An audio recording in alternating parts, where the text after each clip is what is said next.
Welcome to the Juice Box with Juice Springsteen, covering the week that was in professional wrestling.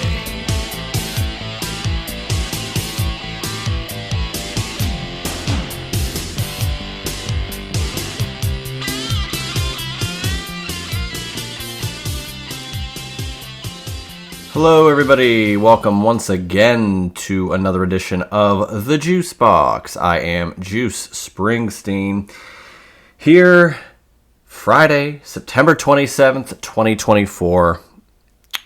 Another interesting week all around pro wrestling. We had a new Intercontinental Champion crowned. We had AEW Grand Slam. We've got the Vince McMahon Netflix documentary. We've got AEW 5th anniversary of Dynamite next week in Pittsburgh.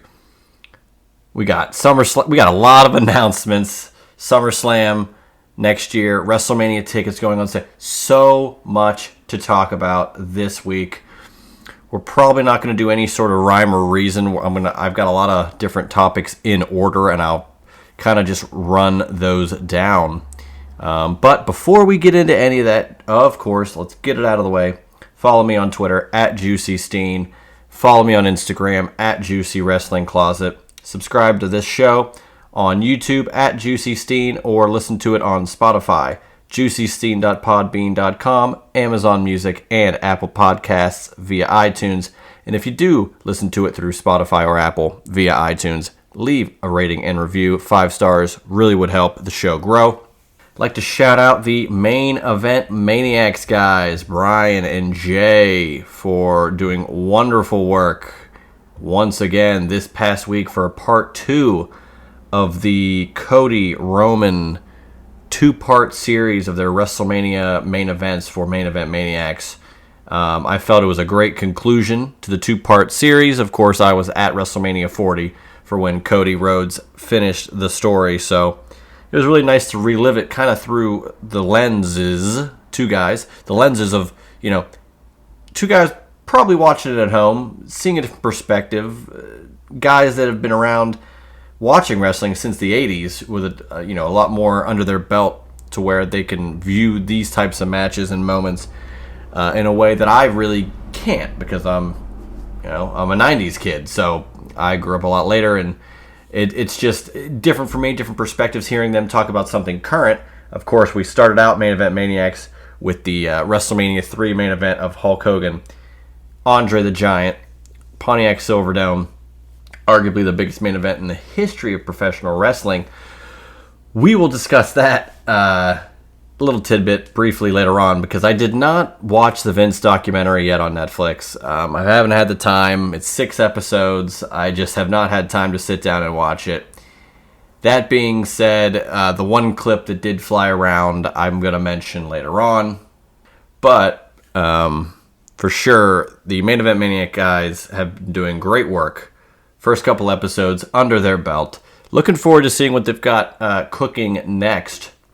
But like I've mentioned before, plenty of main events to discuss, plenty of things to look at, review, what have you. So I'm looking forward to the future of Main Event Maniacs right here on the Juice Box. So shout out to those guys, Brian and Jay. A lot to get to this week. Like I said, Raw, we had Dynamite Grand Slam, SmackDown from last week, which was pretty big, setting up. We don't know what the main event really is yet for Bad Blood, but it could be the match that was just announced on SmackDown. We on SmackDown saw the official, I almost said conglomeration, but just the combining of two huge forces, almost as if you could say mega powers. Roman Reigns, Cody Rhodes. It is official. Not only is it official, but tag team match, Solo Sikoa, Jacob Fatu, taking on Cody Rhodes, Roman Reigns, tag team match. And it's rumored, this could be the main event of the show. And then a day or two after that was rumored on Twitter, it seems as if it's still up in the air. I would wager Triple H got a hold of some tweets. Don't know what account he's running from. But I'm not sure if this match will main event or if the Hell in a Cell between Drew and Punk will main event. I kind of think that Punk McIntyre should main event. It's the hottest feud going. It is a blood feud. I'm sure there's going to be blood at this contest. And the Bloodline have main evented plenty. Cody Rhodes and Roman, all these guys have main evented so many times. Punk and McIntyre didn't get to main event SummerSlam or Bash in Berlin. So there's plenty more times for the Bloodline to main event, and I just think that, at this stage, come on. Give it to the guys who have really, really shaped this summer with a solid feud. Now, leading into the fall, I'd like to think that once we get to Survivor Series, I'm sure it'll be some sort of, the rumor floating around is you get War Games, which I'm assuming is Bloodline versus Bloodline. I am firmly in the camp that The Rock will show up at this event. Survivor Series has had a lot of returns in the last couple of years. SummerSlam, a lot of different surprises in every show, generally referred to as the Big Four. CM Punk, of course, returning to WWE last year at Survivor Series was probably the biggest moment of the last 5 years for WWE, I would wager. So why not have The Rock show up, kind of show where his allegiance lies in this Bloodline. Truthfully, the Bloodline Civil War, not the tag match we saw at Money in the Bank last year, but nevertheless, I think The Rock's going to be there. I think that's going to be War Games, the Roman Reigns-led Bloodline, featuring, as long as it stays put until then, new Intercontinental Champion, Jey Uso, which I think there's two ways to go about it with him winning the title. We'll get to that, of course, but I'll talk about it later. I just think that in addition to War Games, they're probably going to do a Women's War Games. They're probably going to do a Raw versus SmackDown traditional 5-on-5 match, which, the traditional Survivor Series elimination matches are always fun. They're kind of missing now that we've got War Games, but I think you've got talent in both, Raw and SmackDown's rosters that can really have a strong 5-on-5 Survivor Series elimination match. And I think if you have, Nick Aldis and Adam Pearce heading those teams, dare I say wrestling on those teams, I think that would be fun. You could have a team where CM Punk and Drew McIntyre are on Raw, the same team. They have no choice but to coexist. Of course, that's the trope that's been happening the last, 10 years. Can they exist? Can they coexist, rather? Not just exist, but they're existing by coexisting. And not a lot of, originality, it would seem, in that regard. That being said, I think it would be a wonderful dynamic to have those two, Punk, Drew. They hate each other. Blood feud. They're going to have the blow-off match here, Hell in a Cell, the third match of the series. And I just feel like, hey, let's put them in a Survivor Series match. Let's add more conflict. And I don't know, let's just have more fun with it. I really enjoy that dynamic possibility. So give me that if we're going to do Bad Blood. This is why I think absolutely the main event should be Drew and Punk. Because you lead up, into Survivor Series. I think you got a Saudi show in between, but I'm sure both those guys will be too hurt from Hell in a Cell. They come back, they do Survivor Series. It's brutal. Who knows what it leads to. Some other notes. Let's go through, I mentioned it. Let's talk about Raw. A couple of big things coming from Raw. We do have, I'm gonna start going through the Bad Blood card. Of course, we got Liv Morgan, Rhea Ripley, Women's World Title, and now Dirty Dom Mysterio will be suspended above the ring in a shark cage. It shall be wonderful. You know, Jim Cornette, Paul E. Dangerously, numerous others, Teddy Long, numerous men have been in shark cages throughout the years of pro wrestling as a deterrent from interfering in the match.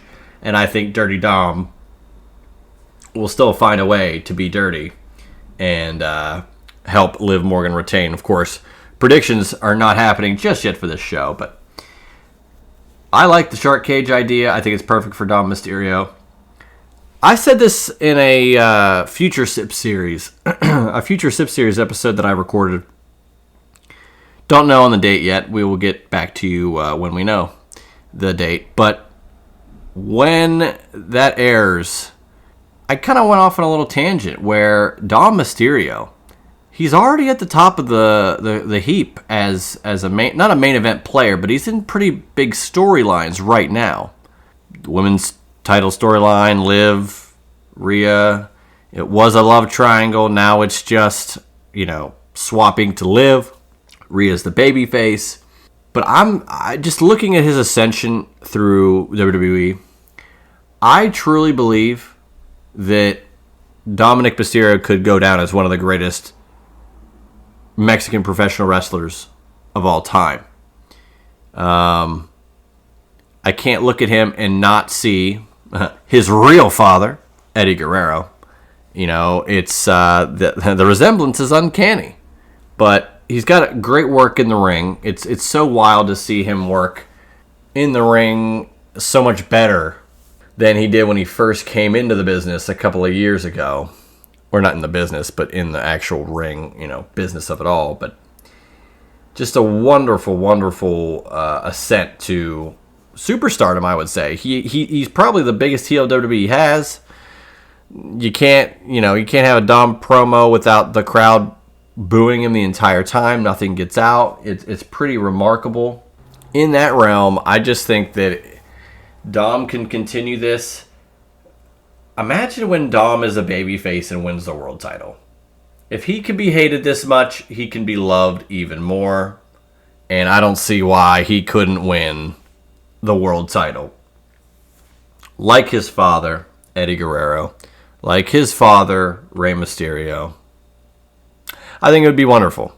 So I absolutely foresee a potential in Dom winning the world title, being one of the greatest of all time in that realm. And it's just nice to see him in these huge spots, even as, just a player in this storyline. He's not even wrestling right now. Suspended above a shark cage or, getting booed out of the arena. He's just the spots that he's in, he takes advantage of, and he's wonderful. That's my take on Dom. Another match, which still we're unsure, Nia Jax versus Bayley or Naomi for the women's title. Of course, it was a double pin in that tag match on SmackDown, and we don't know what is going to happen. So we will find out one way or the other. I believe tonight on SmackDown is that one-on-one match, so we shall see. So like I said, the Vince doc happened. I have not watched it. I've seen so much wrestling and documentaries and all these things. To me, I'm probably not going to find out anything new about the pro wrestling business or this case. Probably not at all. That being said, the clip I found most hilarious circulating the interwebs over the last couple of days, since this thing has been released, was Hogan, Andre. They talk about WrestleMania 3. You've got Bruce Pritchard, Vince, Hogan, all saying 93,000, 93,000, 93,173 fans. It cuts to Dave Meltzer. There's about 70,000 fans. Oh, man. Love him or hate him, Dave Meltzer. Knocking it out of the park. That was hilarious. I'm sorry. It's just, I like when people try to call out others on their BS. And, of course, in wrestling, everything's a work. But whenever people try to hammer home a work so hard that it makes them look better, even almost 40 years since, call them out on it. We don't know how many people were there. It's not a big deal. It was probably the biggest pay-per-view in the history of the pro wrestling business, WrestleMania 3. So, no one's going to disparage it if it had 78,000 or 93,000 or 70,000 or 5,000. It doesn't matter. So, I digress. Looking forward to watching the rest of that Vince documentary. Or the whole thing, as a matter of fact. I haven't watched any of it as of yet, outside of those clips that I had seen. But like I said, I'm not sure how many things I'm going to see that I haven't seen, all told. I wanted to mention this independent pro wrestler, former WWE superstar, and honestly, probably just one of the best overall businessmen in regards to promoting themselves and having a gimmick and all that. Matt Cardona, formerly Zack Ryder, although Zack Ryder is indeed dead, put out a video earlier this week. And it was about 3 minutes long. And in the quote, it says, "This was just supposed to be my comeback from injury video, but it's so much more than that. It's my career video, my life video. The office has counted me out. The fans have counted me out. I've even counted myself out. But I always come back. It's not over until I quit, and I'll never quit. I am," in quotes, "the complete Matt Cardona. If you've ever supported me, please share this video." It was a wonderful video showing the trials, tribulations, him leaving WWE after being just a guy in WWE, ascending to the top, winning the IC title at WrestleMania 32. I was there. It was a ladder match. Wonderful, wonderful moment with his father coming into the ring. He lost the title the next night. Back and forth with getting over, not being over. Huge 2011 for Zack Ryder. Then he gets pushed off the stage by Kane. Fast forward to 2019, him and Kurt Hawkins, tag team, win the tag team titles at WrestleMania 35 in their home stadium, MetLife Stadium. We'll get to that stadium in a moment. And one of the, they beat FTR, the Revival. They beat them for the tag titles. I was there for that as well. And all these things, he gets let go during the pandemic, reinvents himself, starts just being Matt Cardona, who he truly is. He does this Major Wrestling Figure podcast as well, which is, I've said before, an inspiration to this podcast. It's one of my favorite shows to listen to every single week. Love those guys. Shout out to Matt Cardona, Brian Myers, and Mark Sterling, of course. And, he goes to GCW. He pulls off the, I'm not really Moxley, but, I'm here. I'm dressed like him, and he attacks Nick Gage. He does the death match with Nick Gage. He wins the GCW title in a death match. Probably saved his indie career from obscurity by defying what people would have said. Like, he'll never do a death match. He'll never do that. He did it, succeeded, thrived, and now he's arguably one of the top independent wrestlers on the planet, if not the top independent pro wrestler on the planet. And I hate to even say independent. He's independent in the sense that he's his own businessman. He's his own boss, and he's got his own pod. He does his own gear design. He has his own wrestling figure company. He knows what to do. He knows how to be over. And to be completely honest, I think that Matt Cardona has created the ideal template for being a successful pro wrestler. You got to get over by being unique. You have to stay over by evolving with the times and the trends, while also simultaneously creating new trends and continuing to invest in yourself while also reinventing yourself. So you really, really gotta give it to Matt Cardona for really pushing the envelope, staying true to himself, believing in himself. And he's honestly an inspiration to a lot of people. I would say he's an inspiration in a way to me. Like I said, the podcast, just how he goes about branding things, certain ways about how he goes about business. I love the whole thing. So I wanted to shout out Matt Cardona there for that. Let's go back to the Vince doc real quick. I wanted to mention this. Of course, right before it was released, Vince McMahon put out a tweet saying, and I'm not going to read the whole thing, but I don't regret participating in the documentary on Netflix. Unfortunately, the documentary falls short, takes the path of conflating the Mr. McMahon character with my true self, Vince. I made a tweet saying, no, the guy who did the horrible stuff is Mr. McMahon. I'm Vince McMahon. Different guy.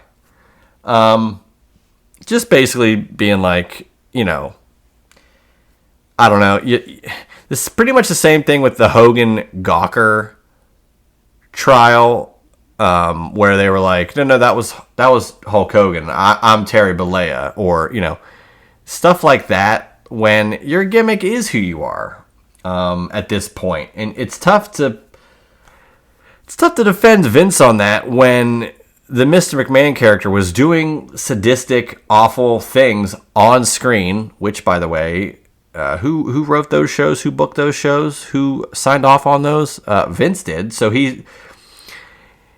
Vince didn't do the horrible things on screen, but he wrote the character to do that, and the character was played by himself. It's just, no one buys it. That's all. And it seems like WWE is definitely trying to wash away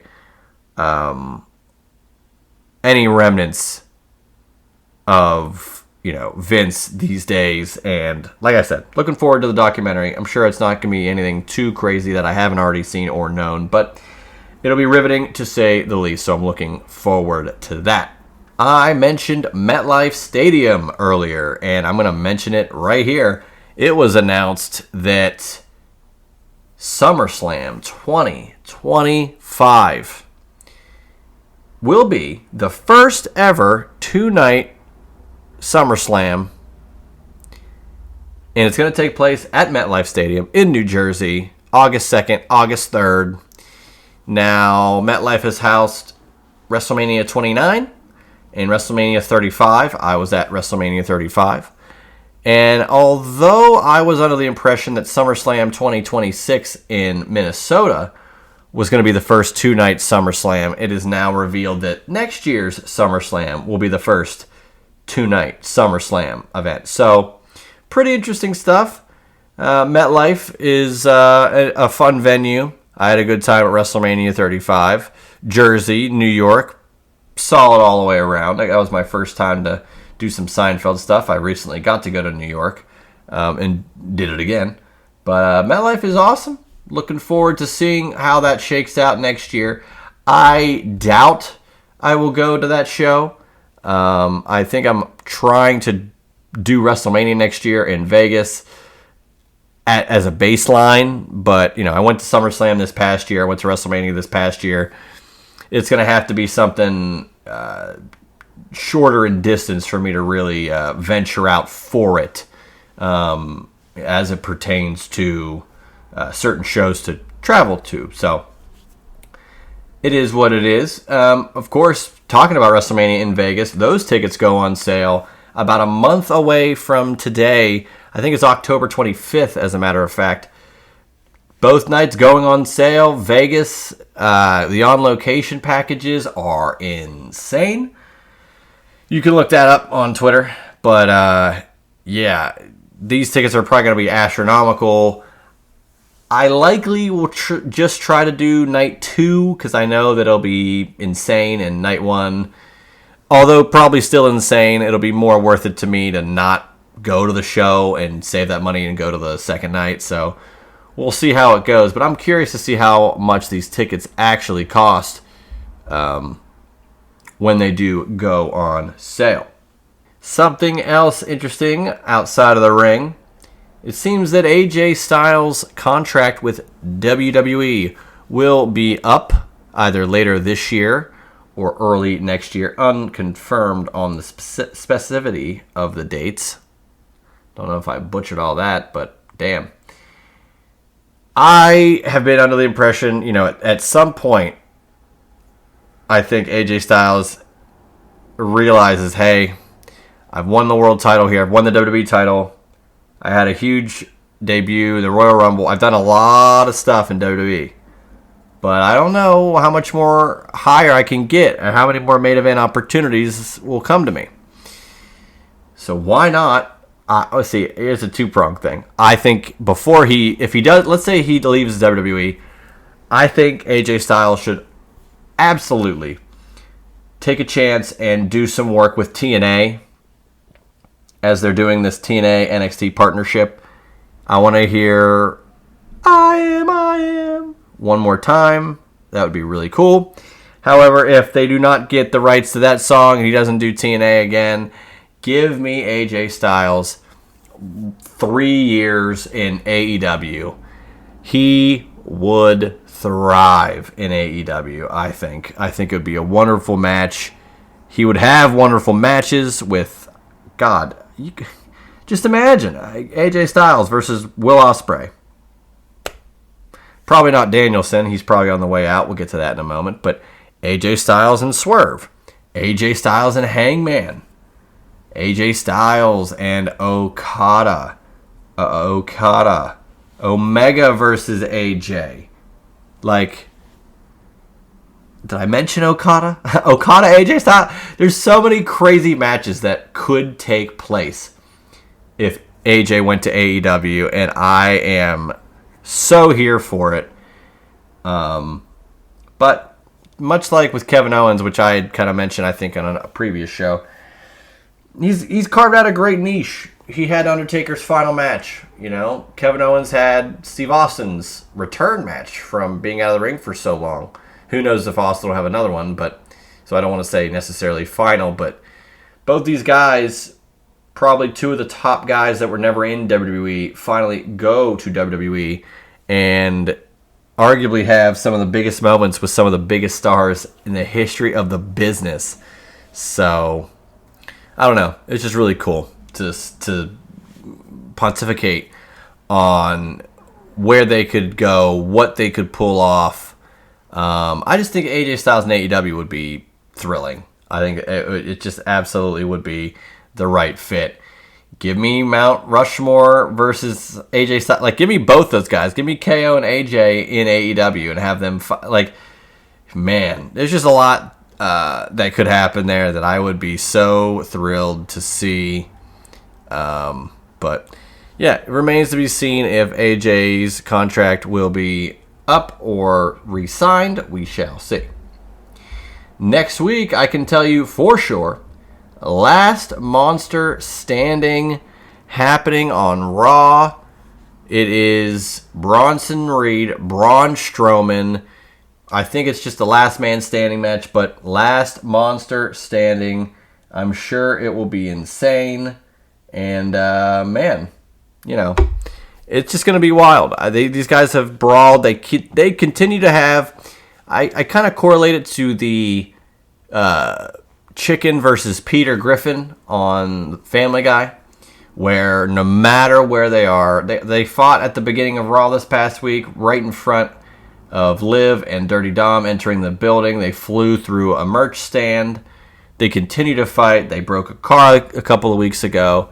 Just everything about it is just wonderful. I've got a feeling that the ring is going to be a casualty in this Last Monster Standing match, but we shall see.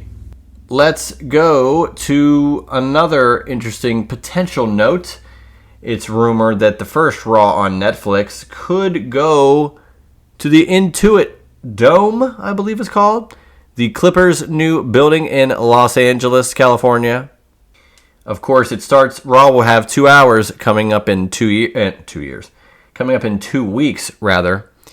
But once it goes to Netflix, it's going to be in that 2 to 3 hour realm. But yes, seemingly LA will get that first Raw on Netflix.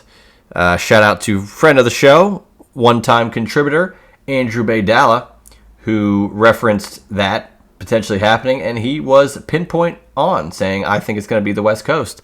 And he mentioned that building too. So if that is what happens, shout out to Drew. And it's pretty funny though. Drew came on. We did the All Out predictions. Wonderful show. Had a great time chatting with him. We rarely get to do that. I talked to him on some spaces. We did the review of Who Killed WCW. A lot of great stuff. However, we just haven't really crossed paths that many times on audio for recording. We did it on video too, but you know what I'm saying. And yet he called the 2 hours for Raw. He called the 3 hours for SmackDown. He called the Raw on Netflix first episode being in, probably in LA and what building.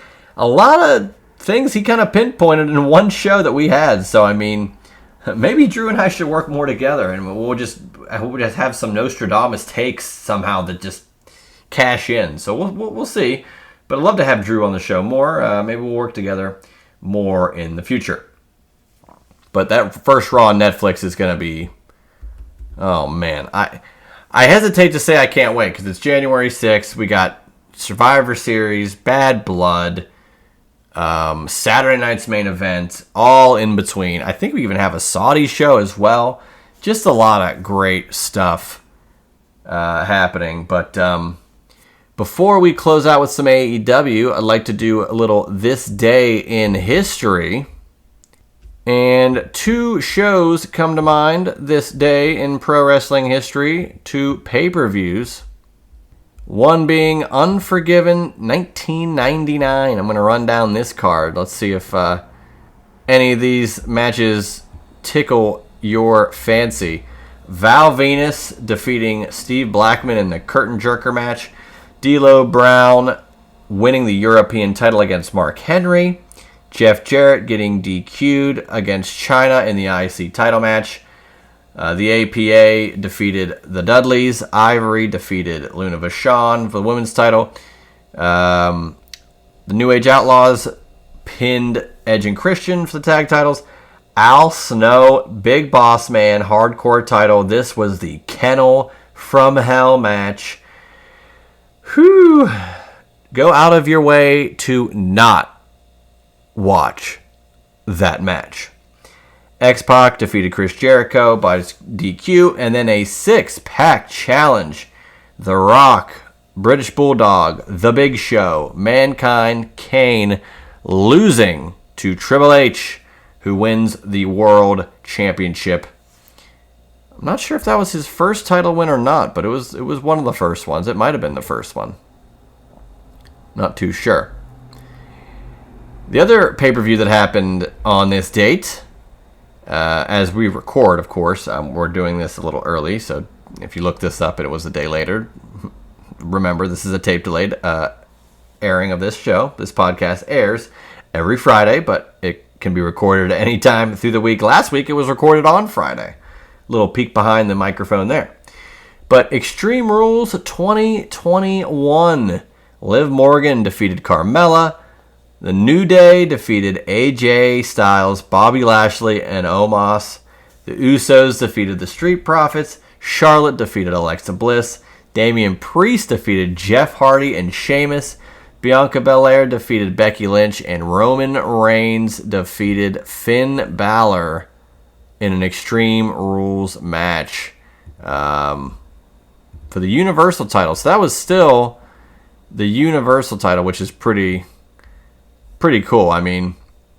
It's wild that we're finally at a point where it's one title, all solid, one title only, and it's better off that way. The tag titles still need some work, but we'll get there.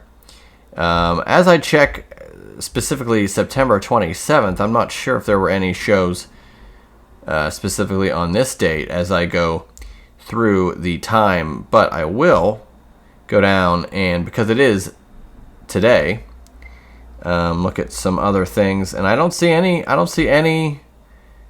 shows. There was, however, a WWF show in Pittsburgh, September 27th, 1963. How about this card? I mean, I could tell you probably exactly what the main event would be, but this card, I'm going to name these guys, and that's just it. September 27th, 1963, Civic Center, WWF. Duke Hoffman defeated Tony Simon, 17 minutes. Johnny DeFazio defeated Chet Wallach by DQ. The Shadow defeated Ace Freeman. Gorilla Monsoon defeated Arnold Scotland. Bobo Brazil and Dory Dixon defeated Al Costello and Ray Heffernan. Edouard Carpentier defeated Baron Gattoni. And in the main event, 2 out of 3 falls for the WWF World Title. Bruno Sammartino defeated the Crusher. I love that. 1963. Wow. Unbelievable. Pittsburgh has a really rich history with pro wrestling. Bruno Sammartino, of course, probably being at the forefront of that. In the next chapter of that, Pittsburgh wrestling history will take place next week as AEW celebrates the 5-year anniversary of Dynamite at the Pete Peterson Event Center in Pittsburgh, Pennsylvania. I will be in attendance. Cannot wait for that show. The only scheduled match is Ricochet versus Will Ospreay. Wow. That's unbelievable. I cannot wait for this match. Just the fact that it's going to be in Pittsburgh and I get to see it is one thing. But the fact that these guys had such an amazing match in 2016 and 2017 that people were talking about for months after the fact. We're still talking about it now. But now they get to go out there, AEW International title on the line. I cannot wait. I cannot wait to see what happens with those two and seeing what else happens. I'm going to run over a little bit what happened with Grand Slam this past week, and that will likely be the end of the show for this week. But we had, of course, Bryan Danielson, Nigel McGuinness, just under 19 minutes. Danielson wins the match via submission. Nigel and Danielson look great. I thought Nigel did really well in his first real singles match in a very long time. Almost 20 minutes with Danielson, who's still best in the world. So that's pretty impressive. I thought the match was great. The intensity was there. Love the Arthur Ashe Stadium crowd. Grand Slam's a great event. I love that they do it there every year. It'll be interesting to see that I think they're going to do it next year in Arthur Ashe as well as in Australia. February and then I think in September. So bookended 7 months apart. But double Grand Slams will be pretty cool. Which, tennis has the Grand Slam in tennis is 4 events. So, I mean, conceivably you could have 4 Grand Slams in the year. But wouldn't that be 8? No. But no, Danielson, Nigel was great. They kind of alluded to some previous Ring of Honor spots, which I'm glad that they didn't do because those are psychotic, like hitting your head directly off the metal ring post and bleeding like in a shoot. But Nigel kind of saying thank you before he taps out was really cool storytelling. Yeah, and it seems that Wrestle Dream is going to be an interesting card. It could be the end for Bryan Danielson as he takes on Jon Moxley for the AEW title. Jon Moxley, of course, wins the AEW World title opportunity against Darby Allin in the main event. I'm not going to sit here and assume that Danielson wins the world title at All In and within 2 months it's over and his full-time in-ring career is over. It could easily happen. It's in Washington. It'd be an easy, his home state. It'd be an easy way to get a lot of, like a great moment out of him losing that title. It'd be an easy way to get it onto a heel in Moxley. You see what they're doing with this Moxley, Marina Shafir thing. All I'm going to say is there's another photo circulating. The Young Bucks met up with Shane McMahon in an airport. There was a photo of Shane and Tony Khan a couple of weeks ago that kind of got the buzz stirring. So it just seems like we are potentially on a collision course with Shane McMahon being involved. And I can't help but think he would be involved with that Jon Moxley thing. So maybe that's what they're setting up, where Danielson gets screwed by the Authority again. You know, I don't really think so. But it'd be wild if they pulled that off. But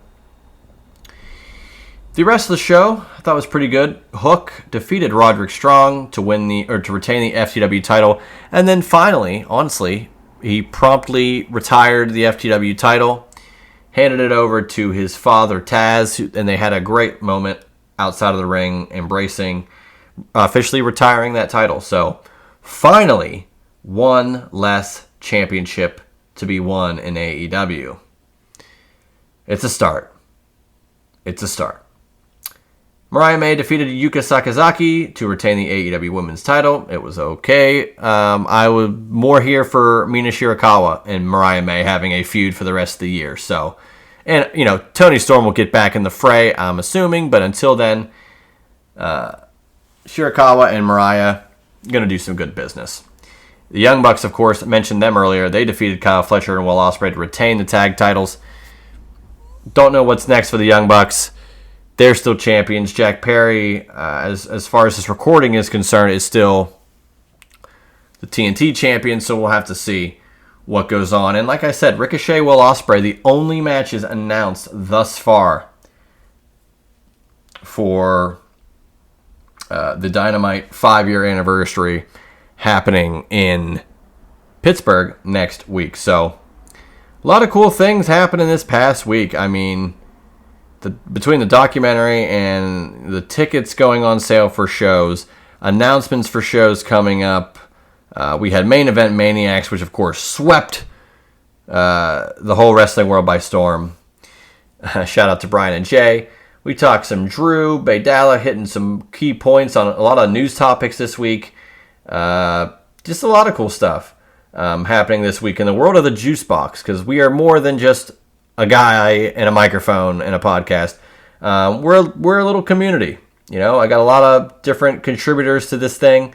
And speaking of, as long as things go swimmingly, I think we'll have Josh Eisenberg on next week for the predictions show leading up to Bad Blood. But we'll see if that comes to fruition. I know he, I believe, is in Canada.